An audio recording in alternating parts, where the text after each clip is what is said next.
尖沙咀中間道海員之家嘅重建地盤星期四夜晚發生大火，消防11點11分接報。Dan Rice is in Chopper 2 right now. Injured after falling off scaffolding in Point Breeze. Investigators say he was 2 or 3 stories up.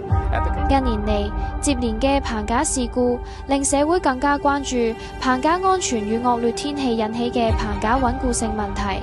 一宗又一宗嘅意外，促使我哋加速研發更安全嘅方案，刻不容緩。傳統棚架潛藏多重風險，常見嘅問題，連牆器俗稱拉盟會喺施工中被破壞，引致承重不穩。外牆只利用尼龍網保護，令物件同人員都仲存在一定嘅墮落風險。而且棚架又屬傳統工藝，傳承嘅門檻本來就好高，導致新嘅一代難以投入。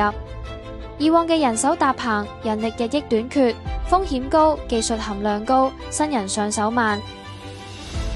回籠香港棚業智能爬升架使用嘅技術門檻降低，更易培訓新入行嘅學徒，而且亦可以大大提高喺工地工作嘅安全性，比起傳統棚架更有優勢。升棚只需一支遙控，顯著節省時間成本，並大幅提升工地安全。